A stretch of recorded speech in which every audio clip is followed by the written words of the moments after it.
Ladies and gentlemen, boys and girls, welcome to the ESR, Tugas, and PHSR Multi-Community GT4 World Tour Round 6. Coming to you live from Jacuzzi-hurst. We've upgraded. Hey, Ken Scott's back. Fuck that guy. Welcome back. I am very attractive, and with me, as always, is the man who is trying to single-handedly turn Mount Everest into a valley, Michael Magus. It's been a lifelong dream of mine. It's a project that's still going. He just keeps elbow dropping. And I'm gonna get there. One day. We got Tobias Thierolf on pole, followed by Timo Konietzki, Sergei Slipak, who's a little bit higher than we're used to seeing him.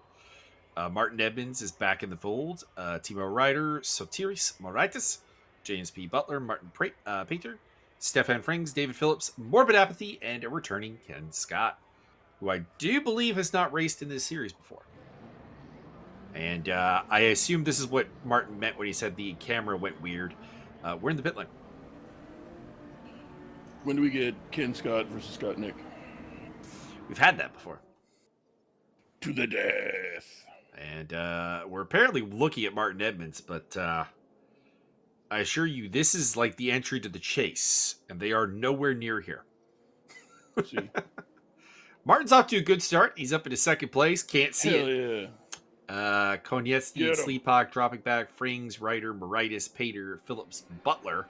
Butler with a terrible start. We know that is a side effect of driving the KTM that he's driving. It's apparently garbage off the line. And other drivers other than James Butler have pointed this out. So I'm inclined to believe that it's just not some pro Butlerian conspiracy. The Butlerian jihad. I open the door and I let you get the joke in. Apparently, this gets fixed at some point. Yeah, about a minute. Just pretty close here. Yeah, should be any moment. There we go. Hey, it's your boy. All right. So we come back to Timo Ryder shoving Stefan Frings around, and Moraitis in the background there in the McLaren. I do like that Volt Lightning livery. I do enjoy it. The Moraitis makes me actually want to look up what Volt Lightning might actually be.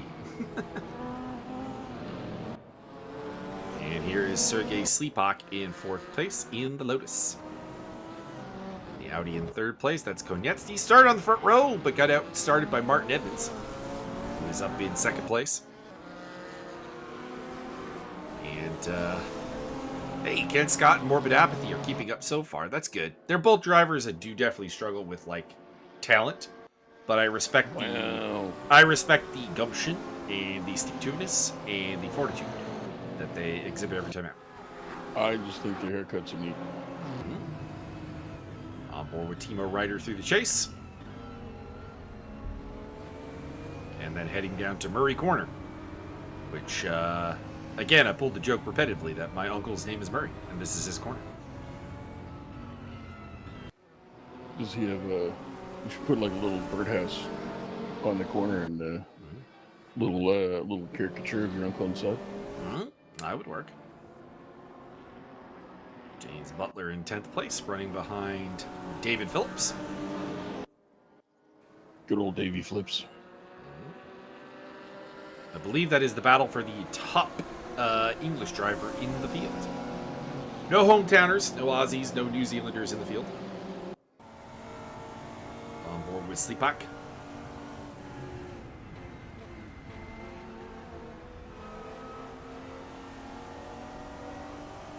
Byron, we've watched a lot of races at Bathurst because it's one of your favorite tracks, so I always like harangue you into coming. Have you developed any feel for the flow of this track at all? You go downhill and things go crazy.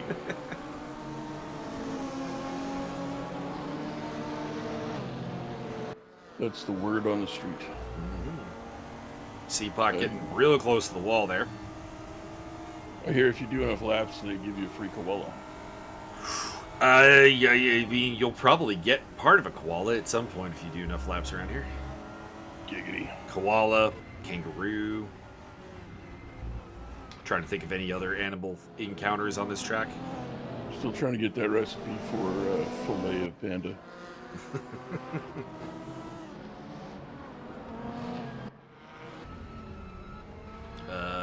shout out to one of our longtime viewers, RC, who'll be doing a endurance race here in June.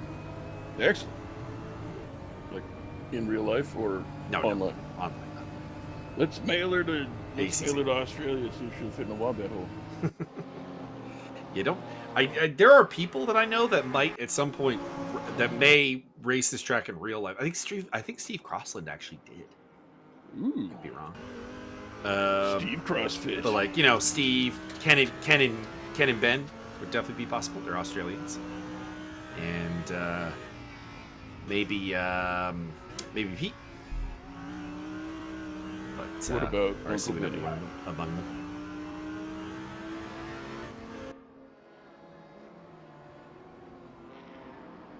Actually, if we're going with the most likely person to race this track that I know in like a big time event, Ryan Dial. He's a race car driver that I did meet, and let's put it this way: he remembered my name the following year when he's at Mosport. So I made enough of an impression that 365 days later, I was still recalled as Sergei Sleepak goes up the inside of Timo Konietzny into third place. I do declare, Mr. Beauregard. He's a cool guy. He's a Scottish driver. Races a lot of American Le Mans, so he comes up to the Mosport up here in Toronto. American demands. No idea how they get Dial out of Dalziel. But, well, the thing about Gaelic is it's incomprehensible. He raced in kart for a hot second. Finished second in the Toyota Atlantic Series behind AJ Allmendinger, but ahead of Allmendinger's teammate and the greatest name I've ever seen in motorsport. Second grade. All right, candidates for greatest name. Aaron Justice, who was the guy that finished third behind Allmendinger and Dial, or Scott Speed. These are the candidates. Well, I mean, if you're going to be applicable to the task at hand, Scott Speed's pretty good. True. Almondingers are just fucking delicious. Well, I was going with Aaron Justice, the other option. I don't care.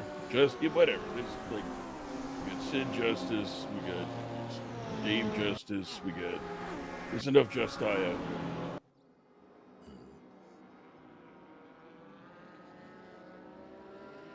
If his name is Injustice, now we're talking about something. Mistake by Martin Evans, and he is dropping back, or he got shoved wide. I don't know which. But Sleepak and Konietzny pounce and move into second and third place. And Tobias doing Tobias things and running away at the front.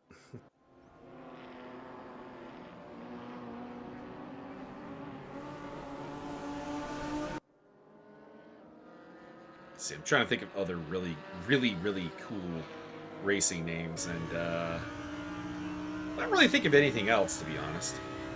Timo Cartwrighter.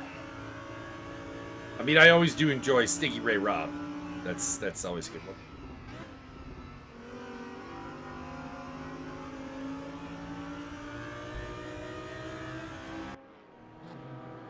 What about Robbie Ray Race Guy? Be a good one. What about Speed Racer? How about that? Fictional character. You didn't say it had to be a real person. Well, if we're going into fake people, I mean, people from the old NASCAR cartoon would come to mind. Megan Fastex probably would be up there. Good old nasty car. R.I.P. Senior Bush. We do come to this day to pay homage to Mr. Kyle Busch, who, if I'm not very much mistaken, did indeed race at Bathurst at one point. So it does fit in. Hard to believe since it's not a circle. He did some other things. He did some rallycross and some touring car stuff.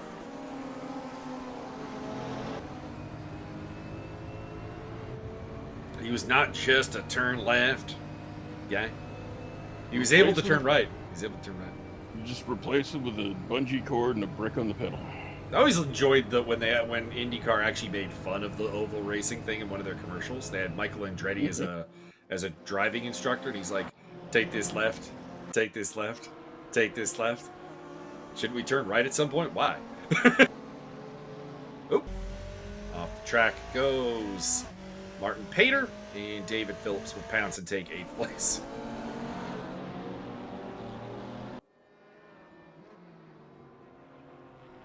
We have a very heavy German field. Four Germans all in the top 6. I vote we have all races canceled because they're just dangerous if you get the flu. Well, they're dangerous without health complications. That may be true. Need I remind you of the morbid habit of naming corners after dead racers? Oh yeah, that happens sometimes. I don't think there's one actually around here, although I think that's because Bathurst's names are actually like largely named after the people who own the properties around the circuit. Like I think McPhillamy Park, for example, which is up this hill, is just named after a family, McPhillamy, who own a house. Missed opportunity could have been called Fill 'em Up Park, and then you could just stop in for gas. It's not like Brands Hatch, where every corner is named after a dead guy. Oof. And for some reason, Sterling Moss. By the way, has anyone checked on Sterling Moss lately? Make sure. I'm sure Sterling is stellar. Now watch someone in the comments mention that Sterling Moss has been dead for years, which wouldn't surprise me. He did race in the 50s. But my point is that the Sterling Moss corner was Sterling Moss corner while he was alive. I don't know if he still is alive. But that was named for him while he was living. That does remind me of a recent Count Dankula video. He was doing it was about a guy who had a lot of genetic defects. He just didn't really have a good start in life. And it's just like, oh, and also RIP to some other guy. Stefan Frings going off track and picking up a spot as a result. Overtaking Timo Ryder. James Butler going for an overtake on Martin Pater. And he's got the job done. And the editor kind of stands up from his desk. He's like, hey, that guy's not dead. And Dank's like, he's not? No, why would you think that? Well, I mean, look at him. I mean, I am going to look it up. Sterling Moss would be in like his 90s, if alive. My grandparents were in their 90s. It can happen. Yeah, he's in that believable range. You have to be genetically awesome like my family, but it can happen.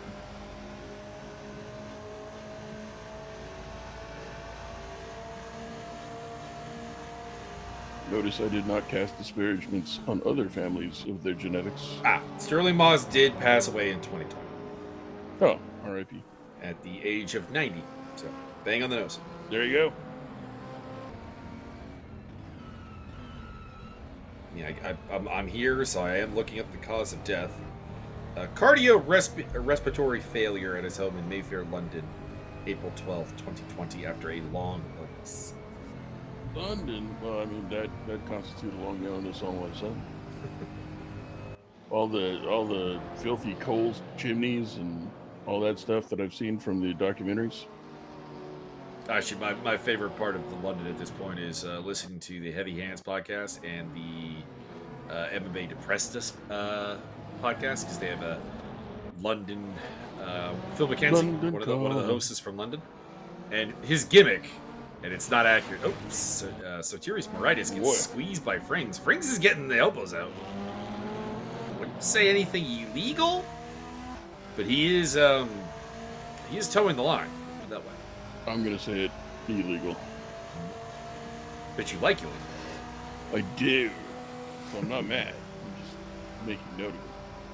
Heading into the chase, which is a prime overtaking section. We'll see if Moraitis can make a move. What if he has less in the background, Timo Ryder is like, yes, let the hate flow through you. Oh, overshot the corner.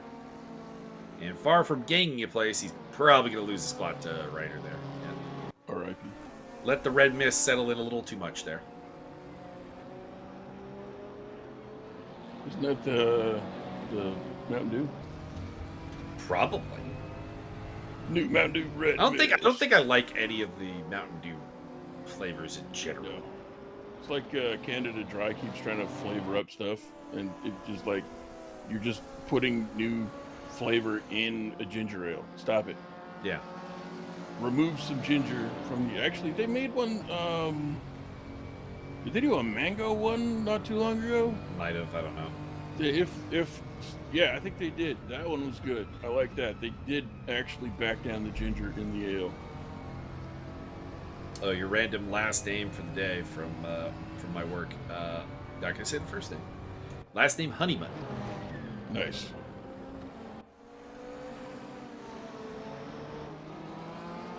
What about Kowalski? I'm sure we've had a Kowalski. Yes. Bobrovsky, you're off the case, Bobrovsky. You're off the case, Bobrovsky. Oh, contact for Ryder with the wall.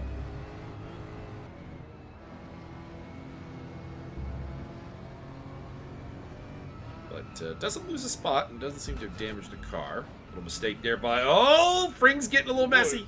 Oh, boy. Ryder around the outside of Skyline, and he's got it. Run the outside. Frings has got a damaged up front end. I'd love to get an on board with him and see how that car is handling. Giggity. I mean, that wasn't a sex pun, but okay.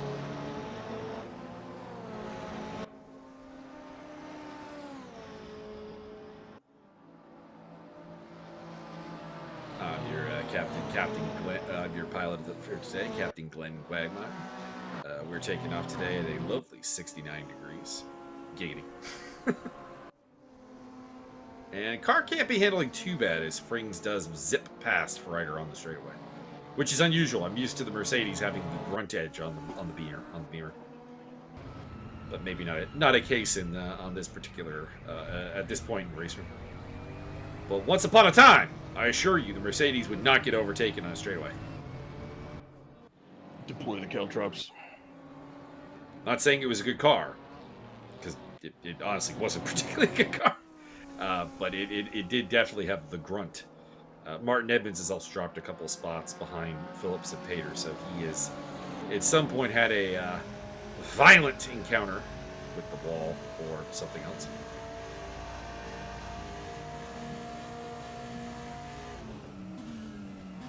As we're on board with Sotiris Moraitis.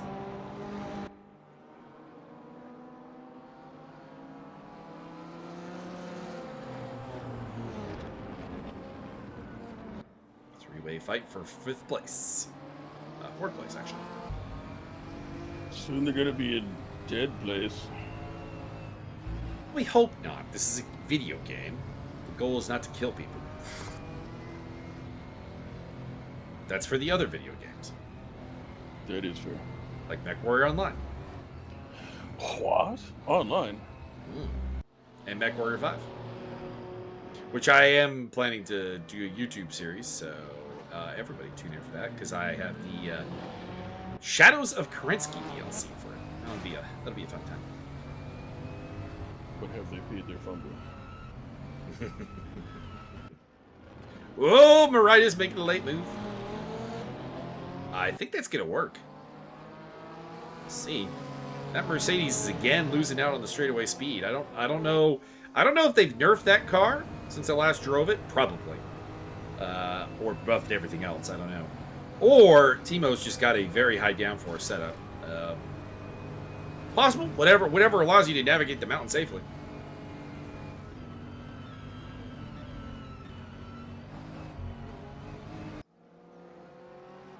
But his get up and go out of the corner has been a little bit lackluster. Get up and go must have got up and went.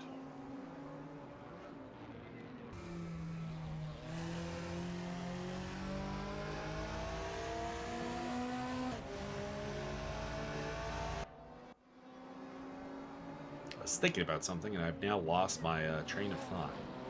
Is it the fact that Martin Edmonds keeps throwing the entire race because he's been paid? Well, he pitted, so he's just undercutting everything. It's all strategic. Him and James Butler with the early pit stops. Buttle. Which is not a bad idea. You get free track around this place, and you can can make up some ground. You can really make that work for you.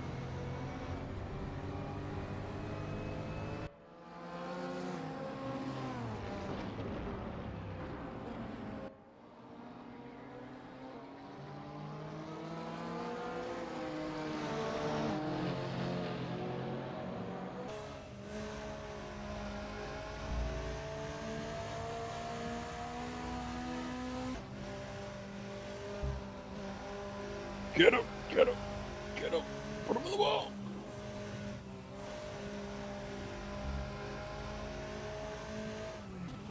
Maritis on the tail of Frings.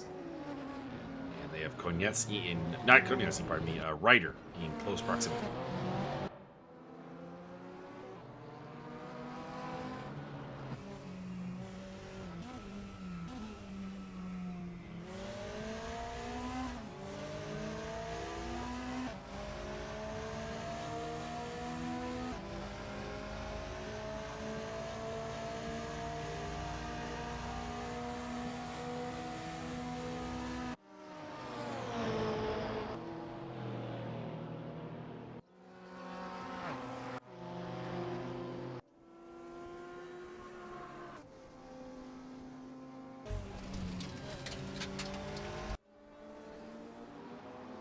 Looks like some contact there between Butler and Apathy, or Apathy in the wall.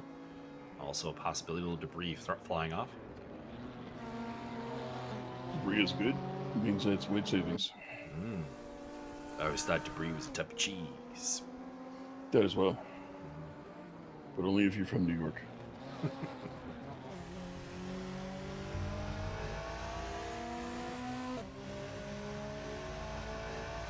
Also, for all the Warhammer 40k fans out there, you can now field Kaifas Kane on the tabletop.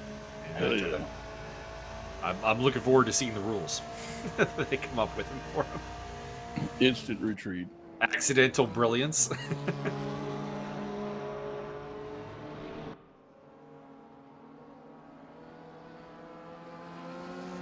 There's a guy that does Warhammer shorts that I don't follow, but he's been in my algorithm enough that he pops up pretty much daily with one. He has a series called "Why Can't X Win?" So why can't the Imperium win? Why can't Chaos win? He gets to the Orcs, and he's like, "Why can't the Orcs win? What do you mean win? They're already winning. They just want to fight. They want to walk in. You get the claw. You get the claw. You get the claw."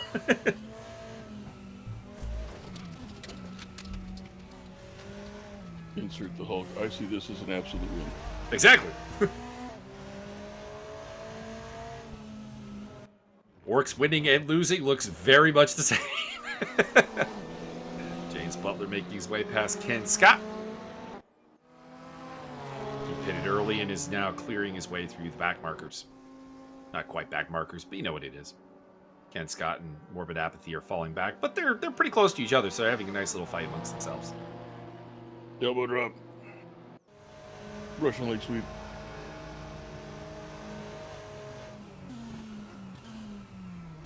Right is going around the outside, but I don't think that's going to work. He's got the inside here, but it's going to turn into the outside at Murray Corner. Should allow Frings to hold on. McLaren v BMW.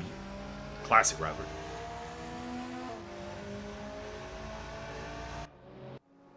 Oh, story time from Pro Wrestling. This one's from a CM Punk interview. Oh my god. He's like, so which friend is he throwing under the bus now? No, this is a good one. He's like, so I'm working a dark match with John Cena. That's fine, it's whatever, but it's not gonna necessarily send the fans home happy. And I'm in the back, and we're in San Antonio, and I see Stone Cold Steve Austin just sitting there. No one's talking to him, so I'm like, all right, I'm gonna go up there. I'm gonna talk to him, pitch him an idea, and I come up to him. He's like, "Hey kid, how you doing?" And we're just shooting the shit. And I go, "Hey, you wanna do something later? What do you have in mind?" Well, I was thinking, I'm working a dark match at the end of the show, and you come out and just give me a stunner. Oh, can we do that? Yeah, I'm sure we can do that. I get some guys. He's like, so I go and I find Truth and I find Miz, or Heels at the time, and I'm like, you guys want to get stunnered by Stone Cold Steve Austin? They're like, hell yeah! So we go out there. I wrestle the match with Cena, and then they come out, they interfere, and Austin comes out, stunner. Crowds goes nuts, and you know, these are just the ways you can accentuate things by asking. That seems like a quality opportunity.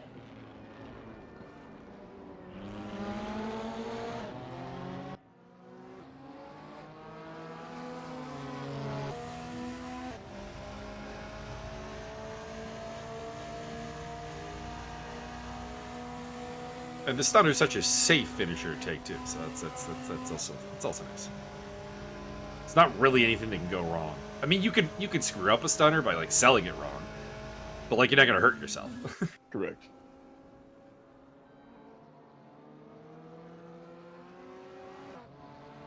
I vote that we rename certain moves in wrestling. Stefan Frings heading into the pits. I think we need to start using the Ukrainian leg sweep. And possibly also the lukewarm stunner. We'd have to have somebody named Luke. I was gonna say you need like Luke Harper for that, but of course he has passed away. No, I would never saddle Luke Harper with a lukewarm gimmick. I mean, I think Luke Harper can make it work. You're not wrong. He may being the leader of the Dark Order work. And he was El Barba Grande. El Barba Grande. Oh. He's also tagging with Cheech and Cloudy for the longest time and made that work. Oh, yeah, so, I forgot about that. Stefan Frings rejoins in 8th place. Front end is still a little bit misshapen. Probably unfixable in the pit lane, or the model just will not fix. But he rejoins behind Martin Edmonds and ahead of Martin Pater.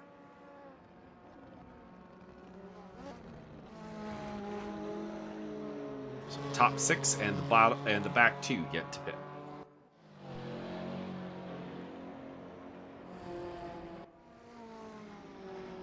Timo Ryder is starting to lose track of Meritus. So Meritus maybe has a bit of pace that was being contained by his battle. Of course, also, I note that Ryder's front end is, much like Frings, also a bit banged up. So that could also be part of it. But this is Bathurst. The cars will pick up damage.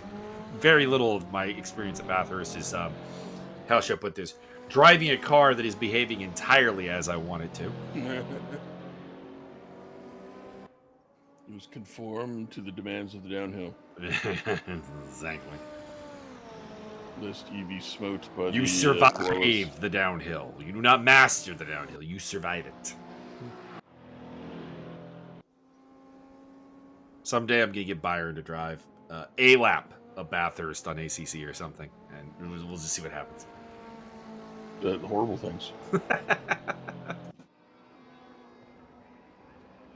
It will be the extinction of every yes. But we'll have an over under of 6 barrel rolls down the hill. Like that's the point. Well, I'm not gonna barrel roll. I'll just ping pong.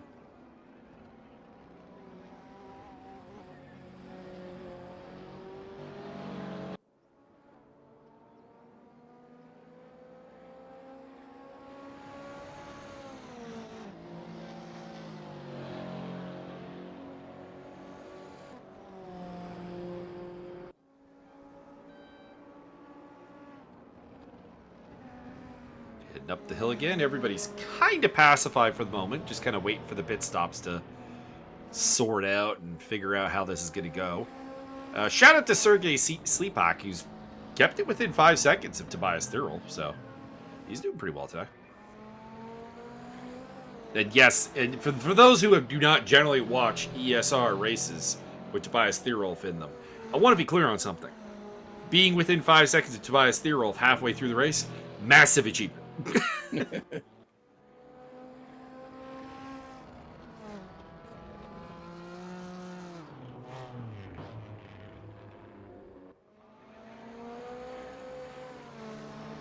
I don't care if Theorolf is probably not pushing as hard as he can, because this is Bathurst. Pushing as hard as you can equals, the wall. But to keep up is pretty damn impressive. Especially in a Lotus, which, again, comments, you can let me know if I'm wrong on this, but my memory of the GT4 cars is the Lotus did not have especially good BOP. Brakes over possums. Balance of performance. Ooh, nobody wants balance. Actually, you kind of do in racing. Ooh. You really do want the cars to all be able to compete with each other. No. It's a big issue Formula One has. Grotesque. And to be clear, that's not a nostalgia take. Formula One has always had that problem. It's maybe it's worse now than it was in, say, the 1960s, but it's always been there. Like, people forget that the first season of Formula One was like Alfa Romeo and everybody else. Like, just Alfa Romeo just putting the boots to everybody. Just the Beta Romeo. Mm-hmm.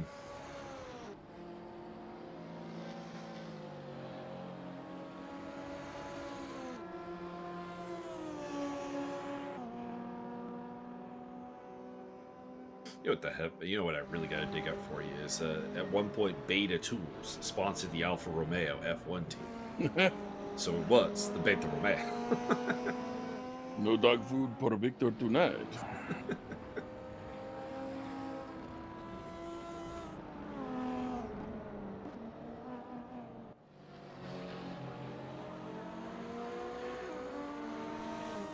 All right, Byron. Random skill testing question here. Oh my god. I'm going to list 3 countries. No. You got to tell me which one of them has had an F1 race winner. Ready? Okay. Okay. Country number 1, we have Bulgaria. Country number 2, we have Hungary. Country number 3, we have Venezuela. Oh my god. And we're just talking to anybody who's won a race? Yes, anybody who's won a race. No champions from any of those countries, to be clear. I'm going to go with... the answer's probably Hungary, but I'm going to go with Venezuela anyway. You are correct. Pastor Maldonado. The, I believe, universally believed to be worst driver to win an F1 race. Although... That's not very nice. Well, okay, so Pastor Maldonado's issue is that dude was fast. That was never, questioned. At no point did we question Pastor's ability to get from point A to point B really quick. We questioned his ability to not die in the process. That was the question. Because he would crash a lot. He would do dumb shit a lot. And he also didn't drive very good cars. So the fact that he ended up winning a race is quite remarkable. But yes, he won the Spanish Grand Prix during his time with Williams. And I'm going to get crucified by the chat. I don't remember the year. 2012? 2012, I believe. 1912. Or... I believe I'm gonna correct myself. Technically, it was the European Grand Prix, but as you can probably guess by the term European Grand Prix, the European Grand Prix is always in another country that just happens to already have a race, and therefore has to have the European Grand Prix.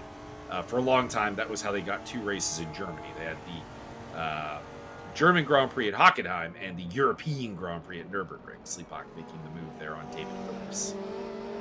Lotus v. McLaren. The Emerson Fittipaldi battle.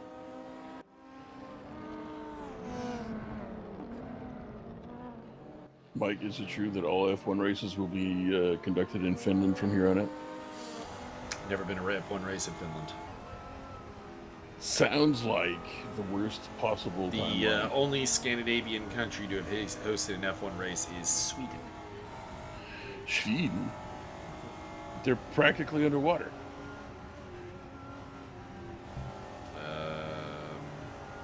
It was for a number of years as Anderstorp, but the only one I can remember from that time period was the race with the fan car. Lotus had developed Brabham, pardon me, had developed a car that utilized a fan basically to produce a vacuum cleaner suction to the track, and it gave it incredible grip. They used it for one race, it won, and then they withdrew it because the other teams basically were threatening to take political action against Bernie Ecclestone. Yikes! It was it was dominant the one race it got to run. Sleepock makes the move there into 5th place ahead of David Phillips. See if Phillips pits here. We are at that point where we're over half distance. Phillips. Timo Ryder not in the pits. Top 4 do continue. Oh, pardon me. Moritis appears to be in the pit lane. Indeed. So we do have a pitter. And I also think David Phillips has pitted. Just judging by the fact that he has disappeared from the vicinity of Sergei Sleepak. And there he is. The Alpha Clone McLaren. There is your race leader, Tobias Thierolf. We've not seen him in a hot sec. Putting a lap there on Morbid Apathy, or no, pardon me, Ken Scott in the Audi.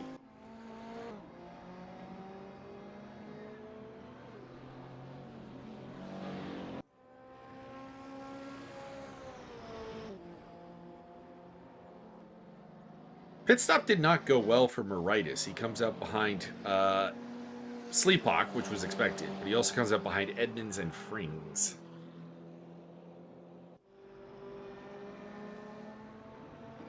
Maybe but theoretically will have an edge in terms of tire life.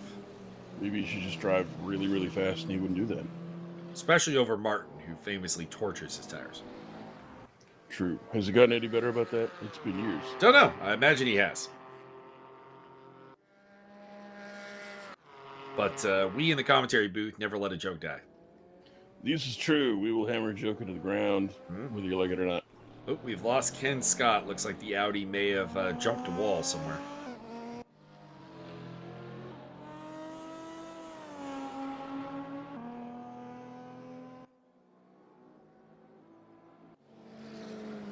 I feel like Timo Ryder, who's being caught by Sergei Sleepak, really needs to consider getting a pit stop in here.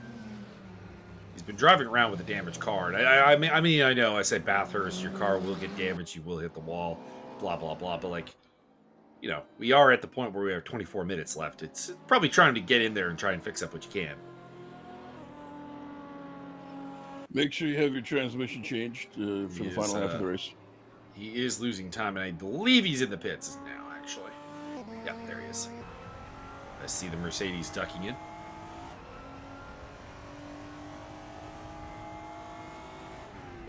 And that leaves just new race leader Timo Konietzny yet to pit.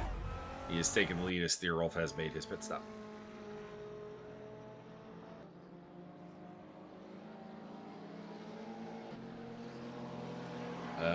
Ryder, if he can rejoin ahead of Moritis, would be having a good day.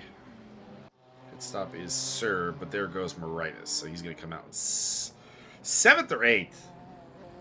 You know who really did well in the pit stop, actually, and I haven't really talked about it because we haven't seen him on camera? James Butler. He only picked up one spot and moved into 9th place, but he's like right on the back of this sort of extended train for 4th place now.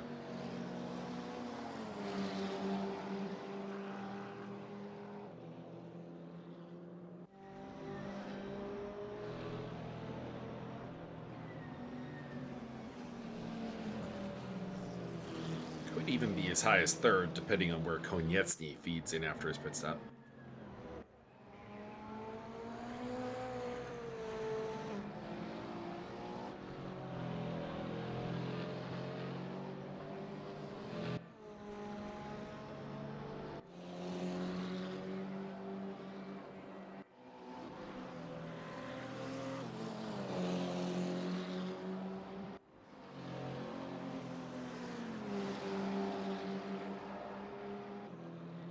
There are still a bunch of people who believe Gina Carano threw the fight against Ronda Rousey, and I'm just laughing my ass off. That don't make no kind of sense. Mm-hmm.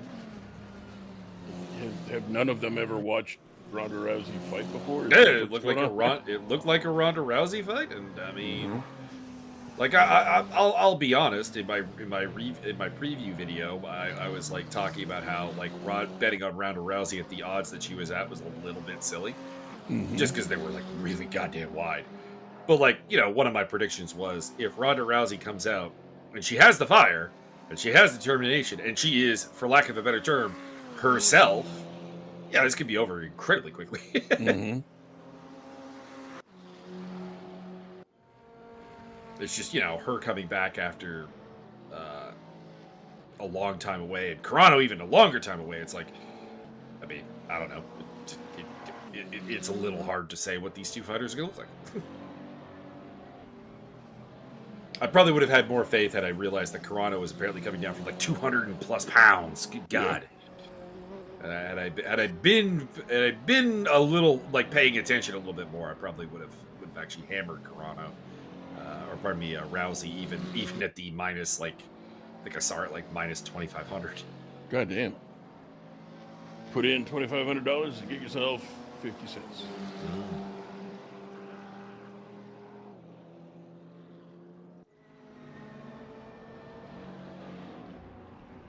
If anyone didn't watch the MVP card and is thinking about watching it, I mean, go ahead and do it. I'm hoping that MVP can do well enough to force the UFC to be like better at their job, and not have Dana White out there saying, "I'm not going to pay $270,000 to figure out if you belong in the UFC." That's what scouting is for. God damn it, Jesus. Correct. I blame, just Dana White for most things, really, if I'm honest. I mean, to be honest, the villain here is actually not Dana White, stunningly enough. It's the overvaluation of TV rights at this point for sports. Because, like, I've kind of said it, like Dana White is bad at his job, and there are no consequences for it. Correct. Paramount still was like, yeah, we'll give you $1 billion. I believe he should be hung by his toes and beaten with licorice sticks until he had something horrible done. I still have no idea how this $1 billion Paramount deal with the UFC is going to actually make sense for Paramount. Like, it will not. The number, the math ain't mathin'. It's the Larry Ellison money laundering scam. That's what that is. I assume it was just a payoff for Trump to allow the merger that Paramount had. And that was, like, really it. They were, like, fully aware they're going to lose millions of dollars on this deal. Oh, yeah. Because, like, no pay-per-view for the UFC for $1 billion? No.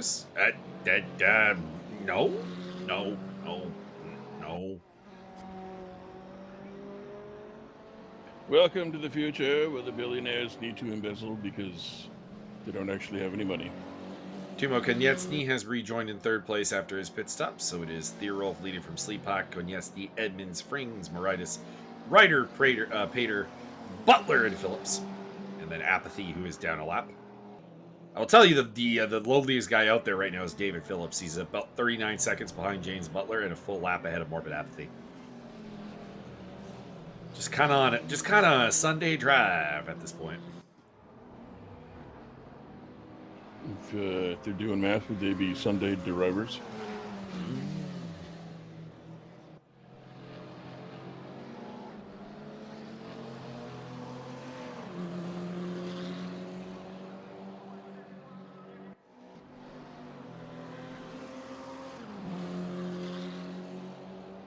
Oh, did you check out the Adriana Moraes versus Fumi fight? No. It's on YouTube. You should check it out. It was like the only thing I really would go back and watch on the MVP undercard. Maybe like Fazil Baby, it was okay, but it was just like kind of Baby and out grappling him for a bit, and then like the fact that Baby has no idea how to strike, catching him and getting him like liquefied to the body. So like a protein shake? A little bit.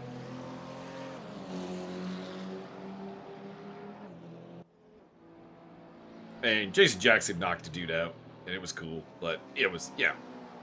You saw it coming a mile away.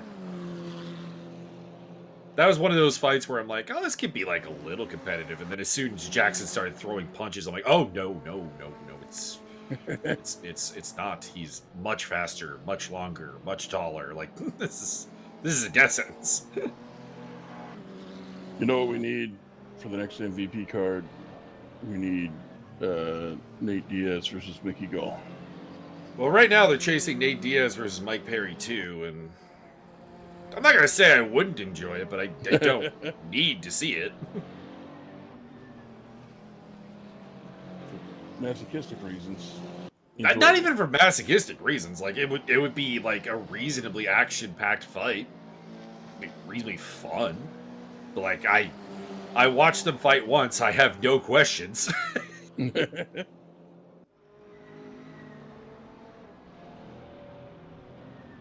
Mike Perry is not a better fighter than Nate Diaz, but Nate Diaz does not have any physical like functionality left. True story. And no ability to actually hurt Mike Perry, and like, you know, say what you want about Mike Perry, the man is made of cinder blocks. To be the stone, you must have the brain of a stone. We're gonna be telling our kids stories about Mike Perry. He's 10 feet tall, made of railroad spikes. He only had 1 IQ point per foot of height. It's probably accurate. He could read as long as you sounded the words out to him first. I was gonna say, I don't think he can. The man was able to leap tall buildings as long as they were of model construction. Let's see, if I was in MVP's shoes, what would I even try and do for the second fight? I would not try to. I would not try to do what they're trying to do right now, which is try to get Ronda Rousey to fight Holly Holm, or Gina Carano to fight Holly Holm. I don't need that. I have zero interest in that. I'd be a little interested in watching Holly Holm versus Gina Carano, but only from a pure striking. I think Holly Holm would just wrestle her. It's possible. Given what we saw of Carano's wrestling against Rousey, like just change levels and take her down. Like it's very clear that any anti-wrestling game Carano had in her career was entirely just a function of being like 2 weight classes bigger than everyone she's fighting.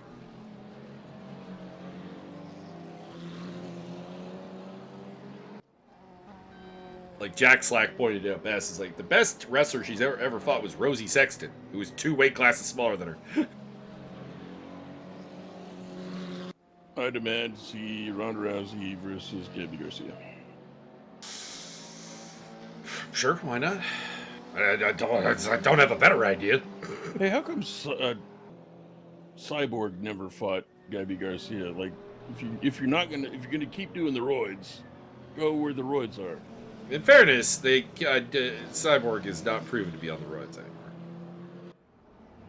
All right. I'm not saying she's not. I'm just saying. I don't think Gabby Garcia's ever blown positive for roids, has she? In her whole she career? did. She did. I don't really believe that. Well, the thing is, most of her competitions in jiu-jitsu, and like they just don't test. This is true. They don't even pretend. Trust me, we'll talk about racing when there's something to talk about here. Unfortunately, we're just kind of like, people are close enough together that something could kick off here. Like, all it takes is someone touching the wall and we got ourselves some action. But there's nothing hot and heavy right now. Welcome to the Random Pop Culture Podcast. I will be your Bathurst. Also, I'm doing my MMA podcast tomorrow, so like, you know, I got MMA on the brain. Joke's on you, I already did it for you. I did a really good impression. I got predictions for the upcoming UFC card. We're going to talk about MVP. Going to talk about the last UFC card. Oh, Timo. Okay, hang on. Timo Konietzki loses it in the chase. Let's see. Martin Edmonds should be popping up here real soon, like right about now. No. Take 3rd place. Timo wasn't near anybody, so that has to be a self-inflicted error. Which, bit of an odd spot. Don't get me wrong. I'm not going to say I've never screwed up the chase, because I have. But usually I screw up the chase when I'm going side by side with someone, or I'm trying to figure out their breaking point, or I'm like plotting things. Racing around on my own through the chase usually is not a problem. So, Timo, you're a better driver than I am, but I am going to do the finger wag. that was not good. My beloved Audi did not deserve that. I believe he was jostled and it spilled his macchiato. Could be. Could be. It's cost him a podium, at least for now. He's got 11 and a half minutes to catch back up to Martin Edmonds, about 6 laps. And we'll see what he can do.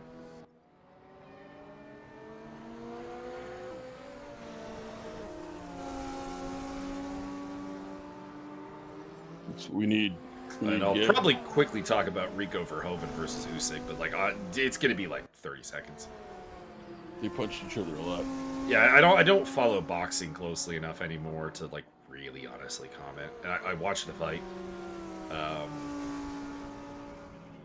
It was kind of like what people hoped Conor McGregor Floyd Mayweather was going to be, I guess. With like some of the odd angles Verhoeven was using, actually, working to confuse Usyk a little bit. It would really help if Conor McGregor was a professional fighter. That would have been. Well, yeah, that was kind of the thing about the McGregor Mayweather fight was people were like, he'll use MMA angles. I'm like, he doesn't use MMA angles in MMA. What are you talking about? Conor McGregor does not have a sophisticated or surprising striking style. It's, what he had was good power, not even great power, but good power, and very good accuracy in time. Like the counter timing he had was very good. And unless you're going to one-shot nuke Floyd Mayweather, I don't really know how you win. Yeah.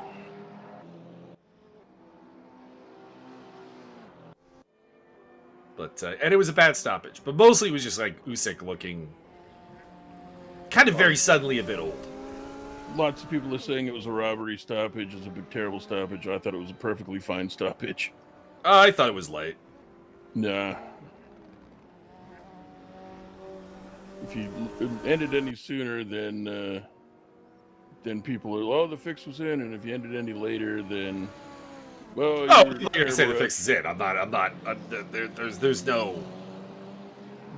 mean, people said the fix was in with the Fury Ngannou fight too, and it was like, well, I mean, yeah, they definitely paid those judges. Please don't give Ngannou that win. Well, no, I did think I thought Fury won. Don't get me wrong. I'm not saying if you scored it for Ngannou, you're wrong. There's a couple of definitely very close, very swing rounds, very push rounds. You could go either way. But I did think that Fury won. But I also thought that the way Fury fights was always going to be a relatively competitive fight with Ngannou because he doesn't have the skill set to completely neuter. Well, it's not even that he doesn't have the skill set. He doesn't have the athleticism, the explosiveness, the speed to completely neuter Francis Ngannou like say Anthony Joshua does. I agree.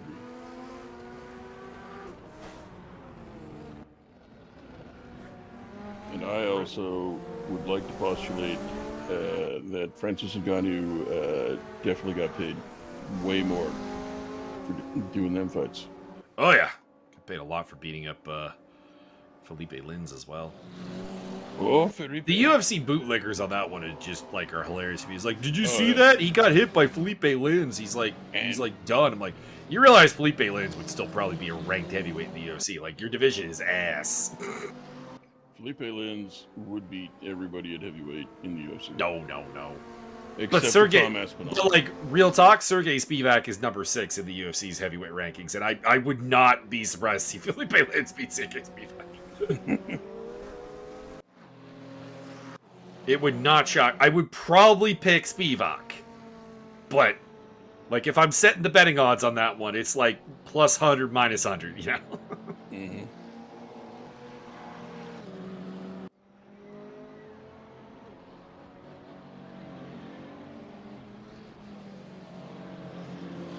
I was trying to think of how many people I would confidently pick. If you gave me minus 500 odds on somebody against Felipe Lins, who would I pick? Who would I be tempted to bet on? And it's Aspinall gone. Probably Sergey Pavlovich, and that's probably about it. Not John Doomsday Howard. Why you gotta bring up John Doomsday Howard? Just ruin my mood. Entertainment value. Ugh. Only man that I've ever been so annoyed and just started yelling at the TV. He's trapping his own arms underneath the opponent. Come on. Would Felipe Lins have any chance in hell against the great Carmelo Marrero? Yes. Very nice. Very well. Carry on. I feel like everybody at heavyweight had a shot against Carmel Marrero. He's really small for heavyweight. He's just kind of fat.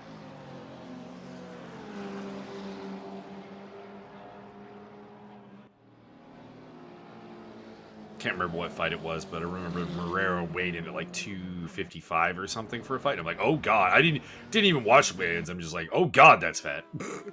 Tobias Theerolf has just lost. What's going on here, Tobias? What's going on? Transmission. He's coasting. Do we think he's just setting up a challenger, setting up the great challenger? It's gonna make it infotaining. If so, I think he waited too long. I think Sleepwalk's got it's 10 second lead with 3 laps to go. You could be right about the pedals. The hamster wheel stopped turning. I intentionally did not read anything that Martin sent me about how the race went. So I don't know if there's a story there. Jeez, Martin, what about the spoilers? Drop the comments down below, Tobias. What happened? Wheel failure? Wife aggro? Cat aggro? Dog aggro? His ferrets got involved with the pedals. Kyle aggro? I just assume everybody has a Kyle. Too much drywall in the world not to have a Kyle in every home. There's drywall in your home. There's a Kyle. You might not know it, but he's there.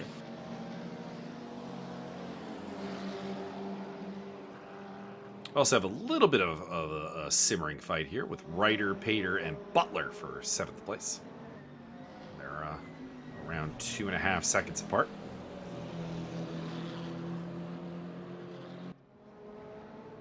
Computer aggro. Phone call? Could be phone call.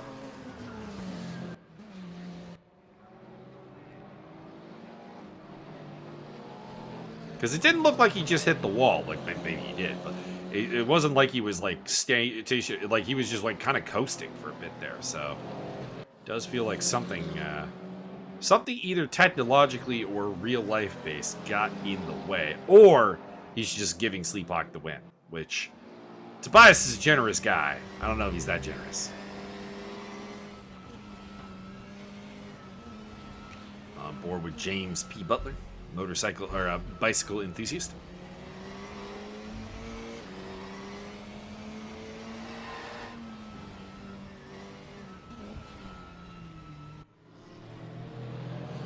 Should be mentioned, in my Walking Dead first time watching, I know, 2026, and I'm watching Walking Dead for the first time. The Walloping Dead. I'm at the Whisper Wars, which means we're gonna at some point get to the famous scene, which has been spoiled for me, but I'm fine with it, of Negan walking up to the Whispers and going, "All right, where's my goddamn skin suit? You better brought that extra long tape measure on account of my ginormous balls."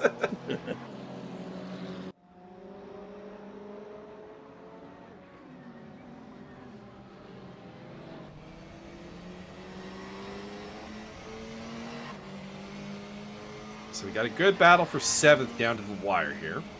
So I don't think there's really anything else on the table. Theerolf isn't really making an impression on Sleepwalk. Edmonds is about 3 seconds clear of Konietzny. That should be enough, but we'll see. Frings is kind of on his own. Moritis is kind of on his own. And then, like I said, it is this 3-way fight here for 7th place. And then Phillips has been on his own for so long.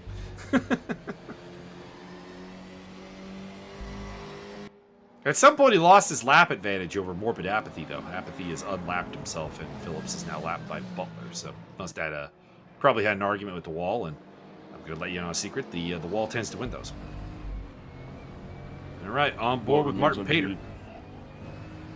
This is an odd combo here. Pater's car is blue, red, and white. He's got the yellow gloves. I forget if you can customize your gloves in this game. I know you can in ACC and in Le Mans Ultimate.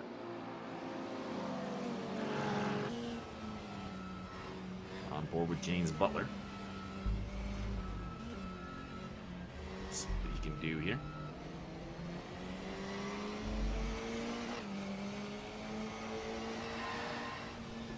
Probably have one more lap after this. Depends on where Sleepwalk is, though, of course. As he is going to be the checkered flag determinant factor. I don't think he's far enough ahead to get around the track again before the 1 minute timer ends.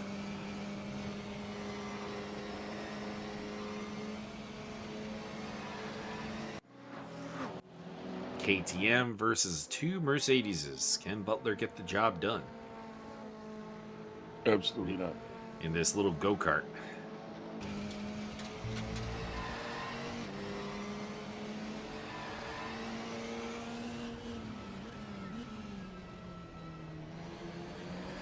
Through Murray Corner for the second to last time. Through Hell Corner for the last time. Down the mountain straight for the last time.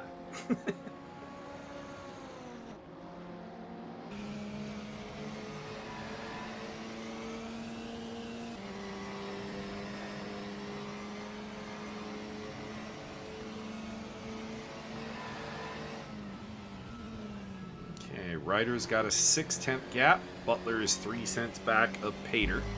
So less than a second cover these 3 cars. They are coming up to some lap traffic that'll either be Morbid Apathy or David Phillips. It's Apathy. It's McLaren.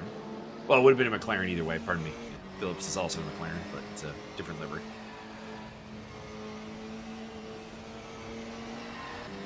Not really many overtaking opportunities in the uphill section here, nor the downhill section, because going side-by-side downhill is a terrible idea, and going side-by-side uphill is safer, but not necessarily a great idea. So really the opportunity you're setting up for here is to make the overtake into the chase.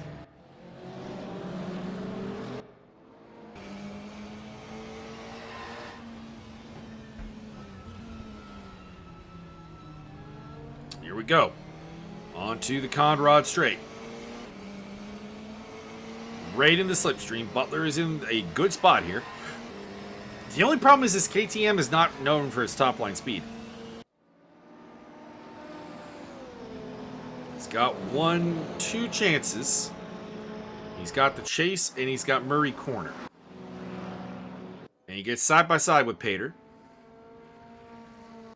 Pater gets the inside though here. But it turns the inside for Butler. Nice overtake. One last chance for Pater to strike back into Murray Corner. He's got a chance here. There's a little overlap there. He throws a pitchfork down the inside. Butler keeps it. Cha-cha. James Butler, with 2 turns to go, takes 8th place. And a fantastic bit of driving from the little KTM. And here comes David Phillips across the line in 10th place. Apparently Morbid Apathy didn't make the end of the race and was classified behind Ken Scott. That makes no sense. Ken Scott retired a lot earlier. Sergey Sleepak, congratulations. Best lap and the race win here today. Tobias Thierolf cut the lead back down to 3 seconds, but was unable to catch it back. Martin Edmonds on the podium, so that's a weird-looking podium. Timo Konietzny, Stefan Frings, Sotiris Moraitis, Timo Ryder, James Butler, Martin Pater, David Phillips. You are the 10 survivors of this running of the Bathurst Mountain, a.k.a. Mount Panorama.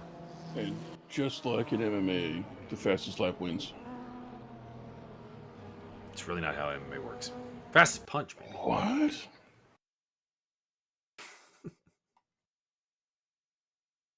Byron, your final thoughts as we leave the Down Under here. There's probably going to be a standings update here. It's at the end here. Oh, never mind. Cucumber tastes better pickle. Sounds good. Sounds good.